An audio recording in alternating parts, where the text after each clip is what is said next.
হবে, ঢালবে, তাই না?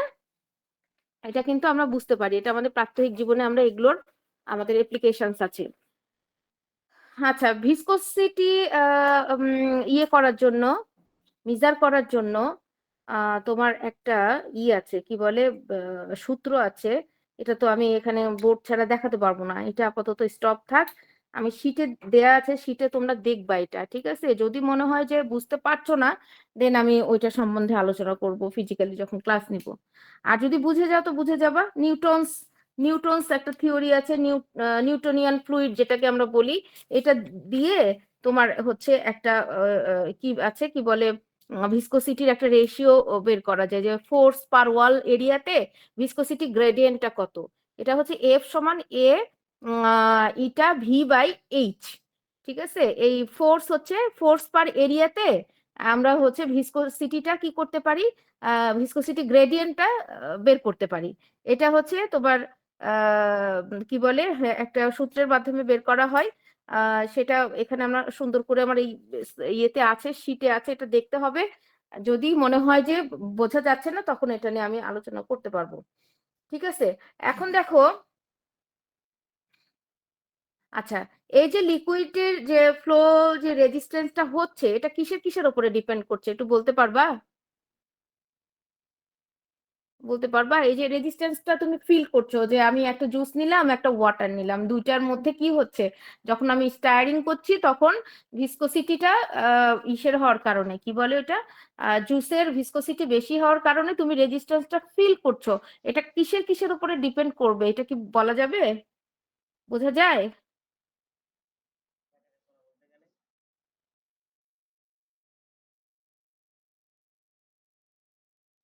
এটা হচ্ছে সাইজ, শেপ এবং অ্যাট্রাকশন অফ দ্য পার্টিকেলস, এগুলোর উপরে ডিপেন্ড করবে। Size, shape and attraction of the particles, এগুলোর উপরে নির্ভর করবে।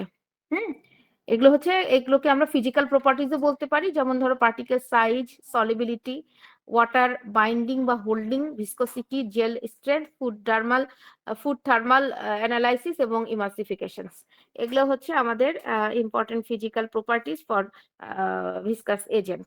ঠিক আছে? এবং viscosity usually denoted by the Greek symbol mu. Mu দিয়ে আমরা ভিসকোসিটিটাকে ডিনোট করে থাকি, মিউ। আমরা মিউ এর চেহারাটা জানি, তাই না? ওয়াই যেরকম, ওয়াই এর ইয়েটা যেদিকে থাকে, হাতটা তার অপোজিট দিকে মিউ এর হাতটা থাকে, তাই না? সিম্বলটা আমরা এভাবে ইউজ করি। এবং defined as the ratio of শিয়ারিং stress, যেটাকে আমরা টাও বলি, to the rate of change of velocity V, which is mathematical terms can be expressed at dv by dy, is the derivative of the velocity with respect to the distance. এভাবে আমরা এই কি করতে পারি, হচ্ছে ভিসকোসিটিটা মেজার করতে পারি। ঠিক আছে? তাহলে ভিসকোসিটিকে আমরা কিভাবে ডিনোট করব? মিউ দিয়ে। ঠিক আছে? এবং রেশিওটা, যেটা শেয়ারিং স্ট্রেস, তুমি যে স্ট্রেস ফিল করছো, সেটাকে আমরা বলবো টাউ। আচ্ছা, তাহলে ইউনিট কি হবে ভিসকোসিটির? এটা ইয়েটা দেখে খুব ভালো হতো, আমরা যদি ইকুয়েশনটা দেখাতে পারতাম তাহলে খুব ভালো হতো, তাহলে ওখান থেকে বোঝা যেত। The force of friction resisting the relative motion of the two layers, let this be separated by very small distance dx and have a small velocity difference dy। ঠিক আছে? This is directly proportional to the area. তার মানে viscosity হচ্ছে এরিয়ার সাথে directly proportional. এবং area মানে এ বুঝবো আমরা, অ্যান্ড ভেলোসিটি ডিফারেন্স ডিভি, এদের এদের সঙ্গে ডিরেক্টলি প্রপোর্শনাল। এবং ইনভার্সলি প্রপোর্শনাল হচ্ছে ডিস্টেন্স বিটুইন দ্য লেয়ার্স।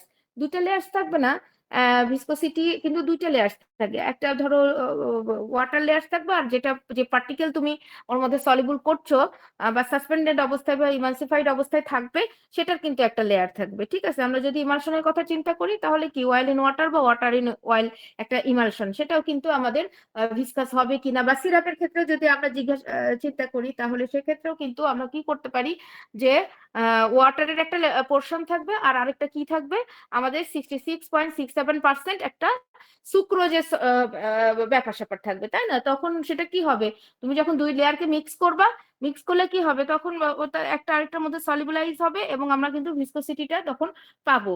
হ্যাঁ, তাহলে আমরা কি বলছি, যে ভিসকোসিটি হচ্ছে ডিরেক্টলি প্রপোর্শনাল কার এরিয়ার, এবং ভিসকোসিটি ডিফারেন্স যেটা দুইটা লেয়ার যে আমরা অ্যাড করছি এটা ডিফারেন্স কতটুকুন এবং তার এরিয়া বা সারফেস এরিয়া কতটুকুন সেটার সঙ্গে ডিরেক্টলি প্রপোর্শনাল।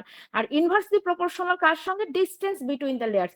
দুইটা লেয়ারের মধ্যে তুমি আসলে যে ডিস্টেন্স মেনটেন করছো সেটুকু কতটুকু তার উপরে সেটা নির্ভর করবে। ঠিক আছে, এটা তিনটা বিষয়ের উপরে কিন্তু নির্ভরশীল আমাদের ভিসকোসিটি। একটা হচ্ছে সারফেস এরিয়া, একটা হচ্ছে কি ভেলোসিটি ডিফারেন্স, আর আরেকটা হচ্ছে ডিস্টেন্স বিটুইন টু লেয়ার্স।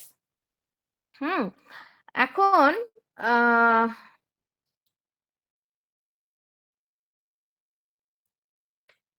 আচ্ছা, এই মোটামুটি গেল ভিসকোসিটির ব্যাপার স্যাপার। আচ্ছা, আরেকটা জিনিস যেটা যে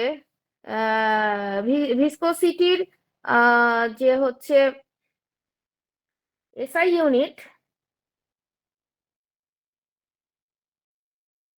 তোমরা কি আছো আমার সঙ্গে না নিজেরা বসে থেকে জি অন ম্যাম, করে দিয়ে চলে গেছো? জি ম্যাম, আছো? আসছি আমরা। আসি ম্যাম। জি ম্যাম। আচ্ছা, পয়েজ আর মেট্রিক ইউনিটস, হ্যাঁ পয়েজ বলা হয় ভিসকোসিটির এসআই ইউনিটকে পয়েজ বলা হয়, পয়েজ, হ্যাঁ expressed at dyne dynes per centimetre square বা gram per metre square metre second. they are related to the SI unit মানে gram per metre second. Sorry, তাহলে 100 সেন্টিপোজ বা দ্য সেন্টিপোজ সিপি যেটা being the most used unit of velocity. Centipoise বা poise যেটা বলে এগুলো হলো, এটাই হলো আমাদের ভিসকোসিটি মেজার করে আমরা এই ইউনিটটাই পাই। আচ্ছা, ভিসকোসিটির টেম্পারেচারের কোনো প্রভাব আছে এটা মনে করো তোমরা? টেম্পারেচারের সাথে কি রিলেশন থাকবে ভিসকোসিটির? একটু জেনারেলি বলো তো, ব্যাপারটা বলা যাবে? টেম্পারেচার যদি ধরো আমি বাড়িয়ে দিলাম, ভিসকোসিটি কি হবে, বাড়বে না কমবে? টেম্পারেচার বাড়লে ভিসকোসিটি কমবে। ভিসকোসিটি কমবে তাই মনে হচ্ছে তোমার? আর কিছু বলো তো, ব্যাখ্যা করো কেন কমবে।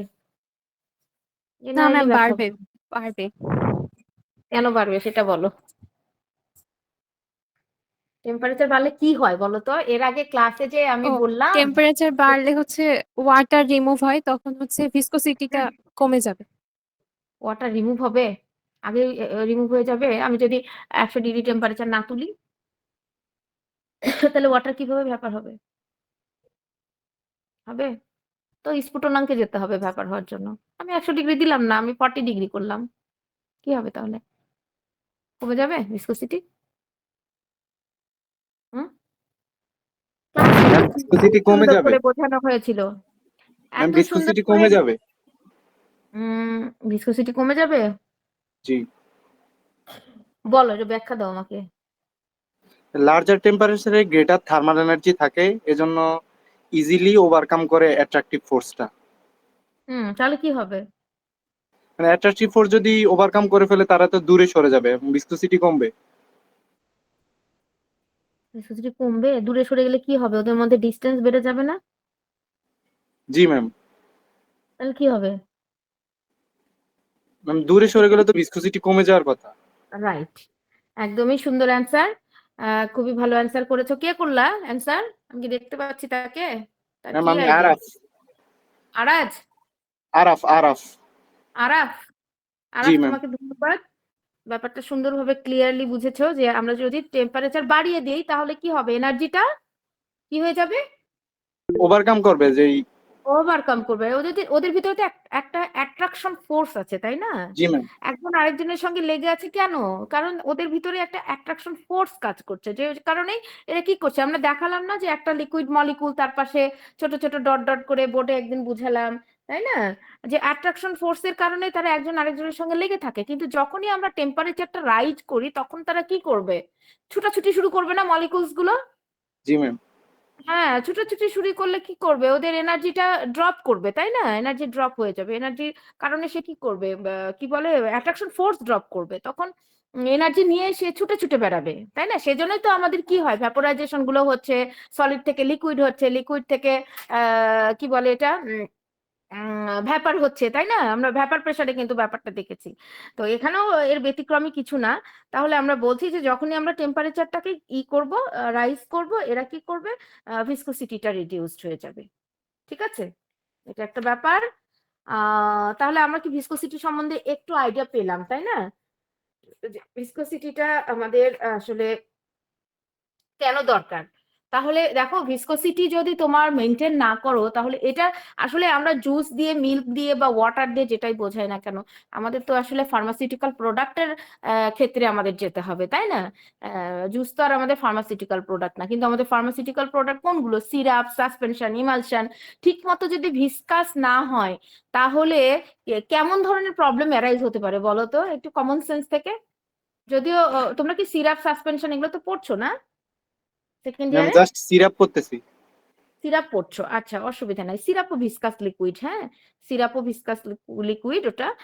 তাহলে ধরো অপটিমাম ভিসকাস না হলে ঘটনাটা কি ঘটতে পারে?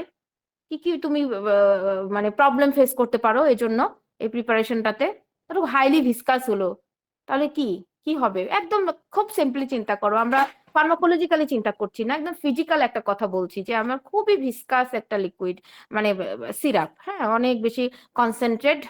তাহলে কি হবে? তোমার ডোজটা কি ঠিক মতো মেনটেন করতে পারবা যখন তুমি স্পুনে ঢালবা? ম্যাম ম্যাম অ্যাডমিনিস্ট্রেশনে ঝামেলা হবে আর কি। ঝামেলা হবে, অবশ্যই ঝামেলা হবে। ঠিক ডোজ তুমি মেনটেন করতে পারবা না, পোরিং এ ঝামেলা হবে, জি ম্যাম। সহজে করতে চাইবে না, তাই না? হ্যাঁ, জি খেতেও সমস্যা হবে, লেগে থাকবে মুখে, তারপর ম্যাম হ্যাঁ, বোতলের মুখে লেগে থাকবে যে লেগে থাকবে পাশে। তোমার ওই, যেটা দিয়ে তুমি খাবা, যেটা মেজারিং তোমার স্পুন বা মেজারিং যে কন্টেইনার, সেখানে দেখা যাবে যে ওর গায়েই অর্ধেক লেগে আছে। এখন তোমার দরকার হচ্ছে কি, প্রতি 5 ml ধরো থাকবে 125 মিলিগ্রাম অ্যাক্টিভ থাকবে, তাই না? এখন 5 ml তুমি ঢেলেছো ঠিকই, কিন্তু এত হাইলি কনসেন্ট্রেট যে ওইটা যদি আমরা অপটিমাম করতাম, তাহলে ওটা হয়তো 8-10 ml হতো।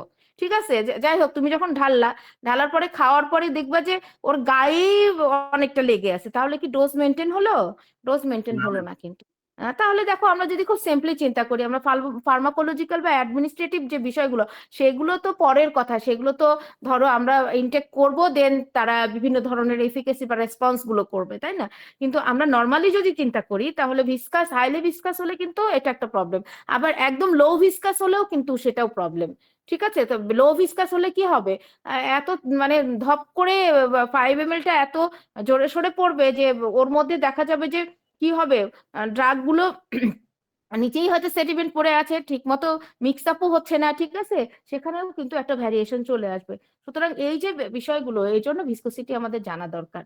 ঠিক আছে, কারণ আমাদের ফার্মাসিউটিক্যালের ভিসকোসিটিটা খুব ইম্পর্টেন্ট। এবং দেখবা যে ভিসকোসিটি ইম্পার্টিং এজেন্ট থাকবে বিভিন্ন প্রিপারেশনস গুলোতে, আছে না? সিরাপে পড়েছো, পড়া হয়েছে ভিসকোসিটি ইম্পার্টিং এজেন্ট। যদিও সুক্রোজ সিরাপ পড়ছো তো তোমরা, সুক্রোজ সিরাপ, সুক্রোজ নিজেই ভিসকোসিটি এনহ্যান্স করে। হুম, কিন্তু বিভিন্ন ধরনের প্রোডাক্টে দেখবা যে সাসপেনশন, ইমালশন যখন পড়বা, তখন এই ধরনের এজেন্ট গুলো আমাদের সাধারণত ইউজ করা থাকে। হুম, এগুলো আরো বেশি ব্রড ব্রড ব্রড অনেক কিছু জানতে পারবা টেকনোলজিতে। আমার যেটুকুন বলার এটুকুন বললাম। এখন আচ্ছা, একটা জিনিস লিখে নাও তো, ইকুয়েশনস গুলো আমি আসলে এখানে পড়াতে পারছি না, কারণ কি, স্লাইড শেয়ার করলে আমি হয়তো তোমাকে দেখাতে পারতাম। এখন সেই সুযোগটুকু আমার নেই, কারণ আমি একটু বাইরেও যাব, হ্যাঁ। তো হচ্ছে আহ, লিখে রেখো, লেখো, কি বলে, একটা ইকুয়েশনস লেখো, আমার এই শিটে আছে, শিটে পাবা, এটাও একটু দেখে নিবা। আমি একটু বানান বলি, হ্যাঁ, একটু লিখো তো। POIACU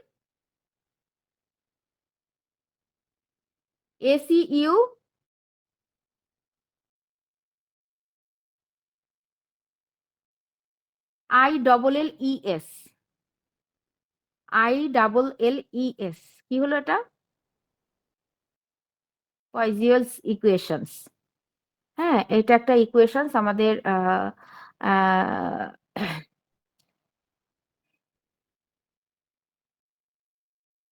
এই ইকুয়েশনটা আসলে ইয়ের জন্য ইউজ করা হয়, হচ্ছে কি বলে, উম,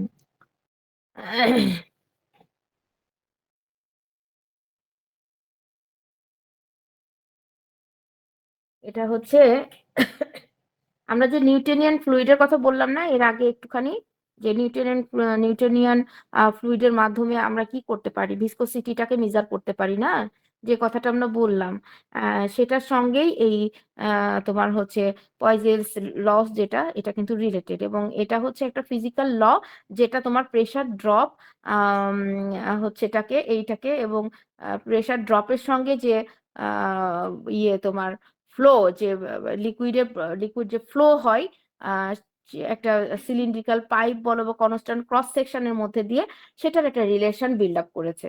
ঠিক আছে, নিউটোনিয়ান ফ্লুইড এবং আমরা যে পয়জেলস যে ল, এটার একটা রিলেশন আছে, দুজনের মধ্যে একটা রিলেশন আছে। হ্যাঁ, এই ল এর মাধ্যমে একটা যে প্রেসার ড্রপটা হয়, আমরা ধরো কোনো ভিসকাস লিকুইডকে আমরা ঢালছি, উপর করে ঢালছি, তাহলে ঢাললে কি হবে, ও একটা বোতলের মুখ দিয়ে, আমরা যদি একটা সিলিন্ড্রিক্যাল পাইপ মনে করি সেটাকে, যে একটা মুখ দিয়ে সে বেরিয়ে আসছে, তখন বের হওয়ার পরে তার যে একটা প্রেসার ড্রপ হচ্ছে, তাই না, তো প্রেসারের ফলেই তো সে কি হচ্ছে, নিচে ড্রপ ডাউন হচ্ছে, তাই না, এবং তারপরে তার কি হচ্ছে, প্রেসার রিলিজ হচ্ছে, এবং সেই সঙ্গে যে ফ্লোটা যে ঠিক মতো পড়ছে কিনা লিকুইডটা, এই যে একটা রিলেশন, এই রিলেশনটাই বিল্ড আপ করেছে হচ্ছে এই এই কি মানে পয়জেলস ল এর মাধ্যমে বিল্ড আপ করা, যেখানে সুন্দর ইকুয়েশনটা আছে, একটু খেয়াল করবা। হ্যাঁ,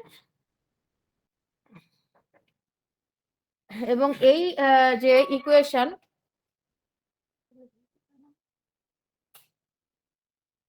এবং এই ইকুয়েশনের মাধ্যমে আমরা কি করতে পারি, যে প্রেসার ড্রপটা আমরা directly proportional to the dynamic ভিসকোসিটির সঙ্গে এটা হচ্ছে ডিরেক্টলি প্রপোর্শনাল, এবং লেন্থ অফ দ্য পাইপ মানে আমরা বোতলটাকে বলছি, বা আমরা ধরেই নিচ্ছি যে বোতলের মুখটা একটা সিলিন্ড্রিক্যাল পাইপের সঙ্গে তুলনা করা হচ্ছে, তার লেন্থ কতটুকুন, এবং যে ভিসকোসিটি সেটা কিন্তু প্রপোর্শনাল কার, এই যে তোমার হচ্ছে প্রেসার ড্রপ। হ্যাঁ, তুমি যে প্রেসার দিয়ে যে জিনিসটাকে থ্রো করছো, সেটা কিসের কিসের উপরে ডিপেন্ডেন্ট, একটা হচ্ছে ভিসকসিটি, ঠিক আছে, আর একটা হচ্ছে সিলিন্ড্রিক্যাল পাইপের লেন্থ, এই দুটার সঙ্গে প্রপোর্শনাল, এটাই আন্ডারস্ট্যান্ড করে এই ইকুয়েশনটা। এছাড়া longer pipe or more viscous fluid will result in a higher pressure drop, তাই না, যে আমরা তো কিন্তু এমনি একটু চিন্তা করে দেখি, যে আমরা যদি কোনো জুসকে, বা আমরা যদি মধুর বোতল থেকে মধু বের করি, তাহলে কেমন হয় ব্যাপারটা বলো তো, মধুর বোতল থেকে তুমি মধু বের করছো, হাইলি ভিসকাস, তাই না, মধু খুব ভিসকাস না, একদম মানে কেমন বলবো, আঠালো একটা গামের মতো একটা বিষয়। তাহলে এটাকে তুমি কি করছো, বোতল থেকে তুমি স্পুনে ঢালছো বা কোনো গ্লাসে ঢালছো, তাহলে তখন তোমার কি হবে বলো তো, তোমার হাইলি ইয়ে হবে না, প্রেসার রিলিজ হবে না, ওখানে তোমাকে একটু বেশি প্রেসার ক্রিয়েট করতে হবে না, দেন হচ্ছে যে কোনো ধরনের তুমি পানি যদি বোতল থেকে ঢালো, তাই মনে হবে না, হবে?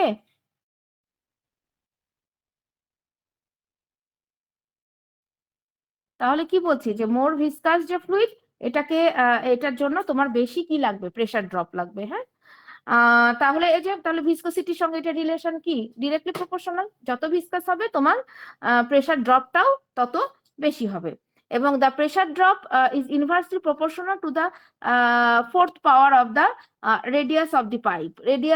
রেডিয়াস যদি রেডিয়াস আমরা বলবো যে সিলিন্ড্রিক্যাল পাইপ বা মুখের কথা আমরা চিন্তা করছি, যে একটা সিলিন্ডারের সঙ্গে আমরা পাইপের সঙ্গে তুলনা করছি, কারণ লেন্থের সঙ্গে ডিরেক্টলি প্রপোর্শনাল, কিন্তু মুখ যেটা, সিলিন্ড্রিক্যাল মুখ যেটা যেদিক দিয়ে তুমি ঢালছো, সেটার ফোর্থ পাওয়ারের কি ইনভার্সলি প্রপোর্শনাল। ঠিক আছে, তাহলে মুখটা ইনভার্সলি প্রপোর্শনাল, কিন্তু লেন্থটা আবার ডিরেক্টলি প্রপোর্শনাল। ঠিক আছে, তাহলে মুখটা কি হবে, যত বড় হবে প্রেসার ড্রপ তত কি হবে, কমে যাবে, 1/4 হয়ে কমে যাবে। হুম, এটা মনে রাখবা। Even a small change in the pipe radius can significantly affect the pressure drop, এবং যে কোনো ধরনের চেঞ্জের কারণে ওই মুখটার যদি কোনো কারণে চেঞ্জ হয়, তাহলে তোমার প্রেসার ড্রপেরও কিন্তু চেঞ্জ হবে, এটা মনে রাখতে হবে। Doubling the radius result in 16 fold, কারণ 1/4 করে তোমার কি হবে, 1/4 ইনভার্সলি প্রপোর্শনাল, তাহলে তুমি যদি রেডিয়াসটা ডাবল করে দাও, তাহলে 1/6 fold decrease in the pressure drop, এটা মনে রাখতে হবে, এটা দেখলে বুঝবা। ঠিক আছে, এই বিষয়গুলো এখন কোথায় আমরা এই ইকুয়েশনটা অ্যাপ্লিকেশনস করব? এই Poiseuille's equations find application in various fields in hydraulic engineering এ এটা হতে পারে। It helps design and analyse fluid flow in pipes, তারপরে ensuring efficient transportation of fluids. এটা হতে পারে বায়োমেডিক্যাল ইঞ্জিনিয়ারিং এ, it aids in understanding blood flow in blood vessel and designing medical devices like catheters. আমরা যে বিভিন্ন সার্জারির সময় ক্যাথেটার গুলো ইউজ করি, এটা কিন্তু সেই এই পয়েসনস ইকুয়েশনের মাধ্যমেই এই ক্যাথেটার গুলো করা হয়, ডিজাইন করা হয়। হ্যাঁ, এটা বায়োমেডিক্যাল ইঞ্জিনিয়ারিং করা হয়। এবং কেমিক্যাল ইঞ্জিনিয়ারিং এর ক্ষেত্রে it assist in optimising flow rates and pressure drops in chemical processing plants. হ্যাঁ, এই পয়েসনস ইকুয়েশনটার তাহলে অনেক ব্যবহার কিন্তু আছে আমাদের। তার ইম্পর্টেন্ট কি, এটা কেন ইম্পর্টেন্ট? এই যে আমরা অ্যাপ্লিকেশনস গুলো দেখলাম যে বায়োমেডিক্যাল সায়েন্স এবং কেমিক্যাল ইঞ্জিনিয়ারিং, তারপরে হচ্ছে বিভিন্ন ধরনের কি বলে ট্রান্সপোর্টেশন যে ফ্লুইড গুলো, এগুলোর জন্য আমাদের কিন্তু এই পয়েসনস ইকুয়েশনটা খুবই ইম্পর্টেন্ট। আচ্ছা, এটা গেল। আচ্ছা, আমরা যদি অ্যাপ্লিকেশন অফ ভিসকোসিটি ইন ফার্মেসিতে যদি আমরা চিন্তা করি, তাহলে কেমন হবে বলো তো? অ্যাপ্লিকেশনটা কোথায় হবে? The viscosity of liquid and semi solid preparation has to be maintain to ensure uniform drug potency through all stages of production. দেখেছো, এখানে কিন্তু ড্রাগ পোটেন্সির কথাই আমরা চিন্তা করছি। আমরা যেটা বললাম যে আমরা যদি খুব বেশি ভিসকাস কোনো প্রোডাক্ট আমরা ইউজ করি, তাহলে সেক্ষেত্রে কিন্তু আমরা ঠিক মতো ডোজ মেনটেন করতে পারবো না, এবং যখন ডোজ মেনটেনটা হবে না তখন ড্রাগের যে পোটেন্সি সেটা কমেও যেতে পারে, বেড়েও যেতে পারে। হ্যাঁ, সেটা ডিপেন্ড করবে। হ্যাঁ, তাহলে আমাদের কি ফার্মেসিতে কিন্তু ভিসকোসিটির অ্যাপ্লিকেশনসটা অনেক অনেক জায়গায় রয়েছে, তাই না? Testing the viscosity is a very important practice by quality control in the pharmaceutical manufacturing study. তোমরা কোয়ালিটি কন্ট্রোল মনে হয় এখনো পড়া শুরু করোনি, এটা 4th ইয়ারে আছে। কোয়ালিটি কন্ট্রোল একটা প্রোডাক্ট যখন ফাইনালি ফিনিশড প্রোডাক্ট হিসেবে বাজারজাত করা হবে, তার আগে কিন্তু কিউসি চেক হয়, কোয়ালিটি কন্ট্রোল অফিসাররা এগুলো চেক করে, এবং তার মধ্যে ভিসকোসিটিটাকে অবশ্যই প্রায়োরিটি বেসিসে চেক করা হয়। হ্যাঁ, viscosity is playing an important role in the development of new and innovative solution in the biotechnology and pharmaceutical industries. এটা খুবই গুরুত্বপূর্ণ কথা। এছাড়াও এটার একটা ভাইটাল ইন্ডিকেশন আছে কোথায়? Quality in broad variety of biotech applications, ranging from medicine and mechanical devices to medical laboratories and research facilities. এগুলোতে আমাদের কি আছে? হচ্ছে ফার্মেসিতে কিন্তু ভিসকোসিটির অ্যাপ্লিকেশনসটা অনেক জায়গাতে। এবং ভিসকোসিটিটাকে measure of the resistance or to flow of a fluid when it comes to identifying a wide range of data points, such as at what point a fluid is able to flow through a syringe. It is vital to assess the viscosity of the liquid. আমি যদি একটা ইনজেকশনের কথা চিন্তা করি, একটা injection বডিতে ইনজেকশনের সিরিঞ্জটা কি খুবই নিডলগুলো চিকন হয়, তাই না?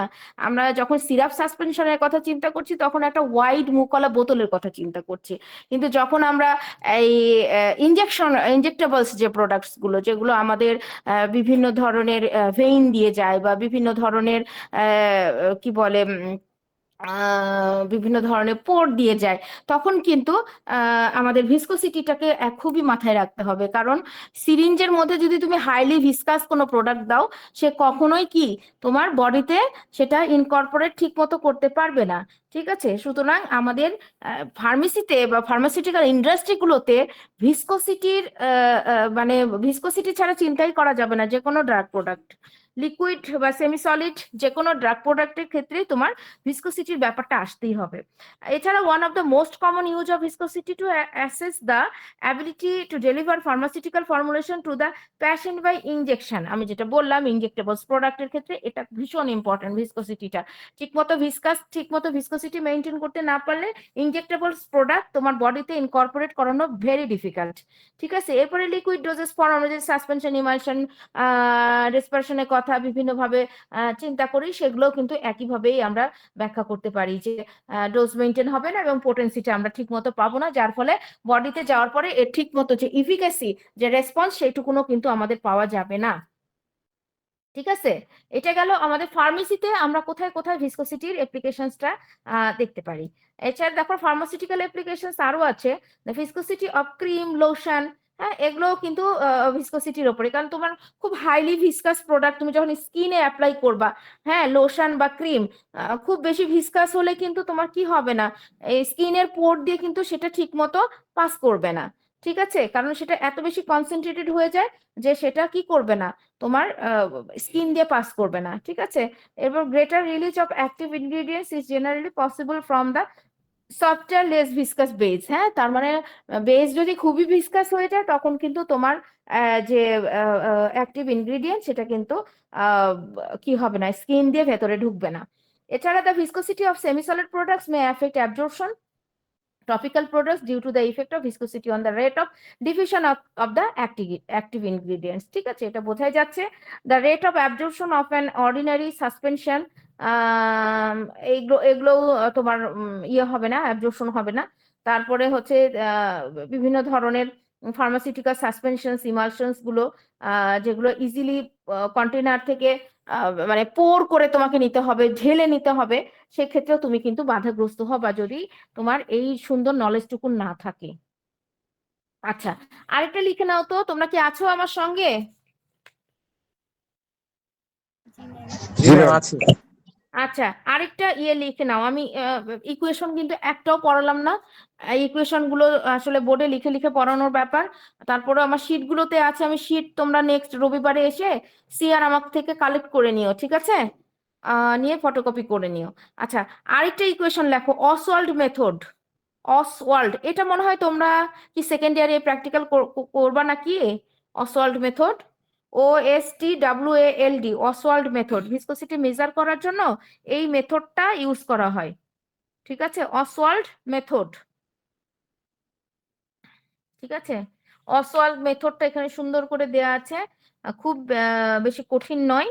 অসওয়াল্ড ভিসকোমিটার, এই ভিসকোমিটারটা, হ্যাঁ, এটা তোমাদের সেকেন্ড ইয়ারে সম্ভবত ফিজিক্যালে এই প্র্যাকটিক্যালটা থাকবে। অসওয়াল্ড ভিসকোমিটার দিয়ে তোমার কি করতে হবে, ভিসকোসিটিটাকে মেজার করতে হবে। হ্যাঁ, দুটা সুন্দর গোলতলি ফ্লাক্স, দুটা একটা পাইপ দিয়ে আটকানো থাকবে, একদিক থেকে তুমি ঢালবা তোমার ভিসকাস প্রোডাক্ট, হ্যাঁ, এবং সে কতটুকু ভিসকোসিটি প্রোভাইড করছে সেটা তুমি সুন্দর করে ওই গায়ে দেখতে পাবা। হ্যাঁ, এটা একটা মেথডের মাধ্যমে এটা মেজার করা যায়, অসওয়াল্ড ভিসকোমিটারের মাধ্যমে। এটা তোমরা সেকেন্ড ইয়ারের প্র্যাকটিক্যালে ফিজিক্যালে পাবা, নিশ্চয়ই তোমাদের রঞ্জন স্যার এটা করাবেন। বোঝা গেল? তখন কিন্তু আরো সুন্দর করে এটা বুঝে নিবা। তাহলে মোটামুটি আমরা আজকে ভিসকোসিটি সম্পর্কে বেশ কিছু তথ্য জানলাম কিন্তু, তাই না? জি ম্যাম। আচ্ছা, হয়তো একটু কম বোঝা গেল, কারণ face to face physical class আর ইয়েতে ক্লাসের মধ্যে একটু ডিফারেন্স থেকেই যায়, তাই না? যেহেতু তোমাদের কোনো রেসপন্স আসলে ওইভাবে নেওয়ার সুযোগ নাই এখানে, বা আমি যে যেভাবে একটা জিনিস বারবার তোমাদের কাছ থেকে আদায় করে নিব সেই সুযোগটাও নাই। সুতরাং একটু কিন্তু ডিফারেন্স থেকে যায়। তারপরেও আমার মনে হয় যে ভিসকোসিটির ক্লাসটা যে খুব বেশি কঠিন লাগলো এমনটাও নয়, তাই না? ম্যাম তাহলে ইয়ে সিআর, তোমাদের সিআর এর নাম যেন কি আমি ভুলে গেলাম। ফাহিম। আচ্ছা ফাহিম, তুমি তাহলে রবিবারে একসময় এর মধ্যে খোঁজ নিবা, হ্যাঁ, নিয়ে শীট দুটো নিয়ে ফটোকপি করে নিই আমি, বা তোমাদের সম্ভবত যখন ডিপার্টমেন্টে থাকবো কোর্সের ডেট জি ম্যাম, হয়েছে। ইন কোর্স আছে আপনার ম্যাম। হ্যাঁ, আমি আছি, আমার কবে ডেট জানো? আমি রুটিনটা পাইনি একজন, তার মানে এর আগে 9 তারিখ বৃহস্পতিবার, তাই না? তাহলে এর আগে তোমাদের সঙ্গে আমার একটু বসতেও হবে, কোন বিষয়ে পরীক্ষা দিবা, কতটুকুন দিলে তোমাদের সুবিধা হবে, তাই জি না? ম্যাম। জি ম্যাম। এটা বুঝতে হবে। আচ্ছা, তাহলে আমরা নেক্সট ক্লাসটা একটু ফিজিক্যালি করার চেষ্টা করব। সোমবারে সম্ভবত নাকি ক্লাস, নাকি বুধবারে? বুধবারে। না ম্যাম, বৃহস্পতিবারে। তোমাদের ক্লাস বৃহস্পতিবারে না? ঠিক আছে, বৃহস্পতিবারে। এই বৃহস্পতিবারে কি 9 তারিখ হয়ে যাচ্ছে নাকি? না না ম্যাম, একটা না, পাবেন সামনে বৃহস্পতিবার। আরেকটা পাবো না, মাঝখানে এই জি সামনে ম্যাম। বৃহস্পতিবারটা পাবো না? তাহলে এই এর সামনে না, এর মধ্যে পরেরটা পাবেন ম্যাম। এরপর একটা পাবো না? আচ্ছা ঠিক আছে, তাহলে অসুবিধা নেই। আমি ফিজিক্যালি একটা ক্লাস নিলে তখন তোমরা বুঝতে পারবা যে কতটুকু তোমরা পড়তে পারবা, কতটুকু আমরা পরীক্ষার জন্য আসলে ইন কোর্সের জন্য প্রিপারেশন নিব, হ্যাঁ? কারণ এত এত নিলে পরীক্ষা ভালো হবে না।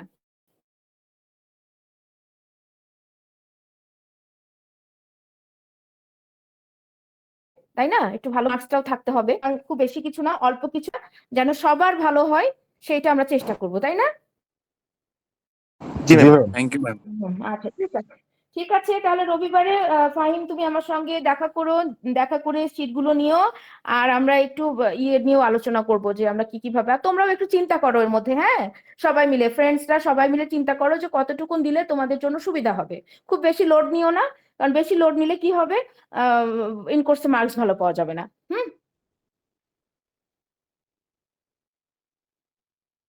ঠিক আছে ম্যাম। অ্যাটেন্ডেন্সের শিটটা ম্যাম আপনাকে দিয়ে দিচ্ছি আমরা নাকি? হ্যাঁ, দিয়ে দাও, অ্যাটেন্ডেন্স শিটটা আমাকে ইয়ে করো, আমি হচ্ছে এটা ইয়ে কালেক্ট করে নিচ্ছি, ঠিক আছে? দিয়ে দাও। আচ্ছা ম্যাম। ঠিক আছে, তো আজকের মতো বিদায় নেই, শুক্রবারের দিন। জি ম্যাম। হ্যাঁ, একটু জি ম্যাম, আসসালামু হ্যাঁ, আলাইকুম। ভালো থেকো তোমরা, দেখা হবে ইনশাল্লাহ। আসসালামু আলাইকুম ম্যাম।